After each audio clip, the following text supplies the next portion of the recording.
Goa Organics వారి skin care, hair care, wellness products కోసం AP, తెలంగాణలో డిస్ట్రిబ్యూటర్లు కావాలను వివరాలకు స్క్రీన్ పైన ఉన్న నెంబర్కి కాల్ చేయండి. ఆంధ్రప్రదేశ్లో సార్వత్రిక ఎన్నికల పోలింగ్ కౌంట్డౌన్ మొదలవడంతో రాజకీయ పార్టీలు దూకుడు పెంచాయి.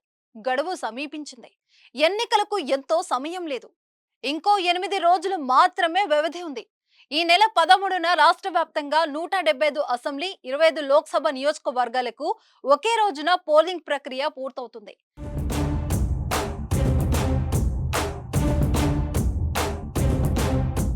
జూన్ 4వ తేదీన ఓట్లను లెక్కిస్తారు. పోలింగ్ గడువు దగ్గర పడుతుండటం అన్ని పార్టీలు కూడా జనంలోకి చొచ్చుకెళ్తున్నాయి. ఇంటింటి ప్రచారాన్ని చేపట్టాయి.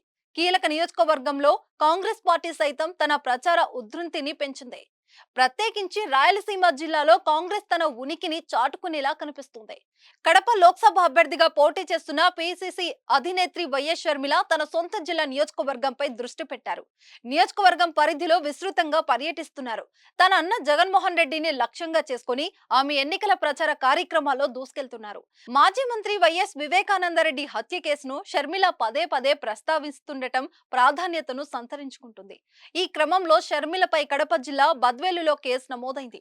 వివేకానందరెడ్డి హత్య ఘటనపై ఎలాంటి కామెంట్ చేయకూడదంటూ కడప న్యాయస్థానం ఆదేశాలను జారీ చేసినప్పటికీ ఆమె అదే అంశాన్ని ప్రస్తావిస్తుండటం దీనికి కారణమైంది.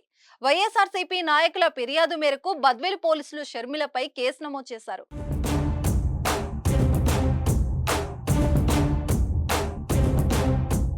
సుమన్ టీవీలో మీ పర్సనల్ అండ్ బిజినెస్ ప్రమోషన్స్ కోసం కింది నెంబర్కి కాంటాక్ట్ చేయండి.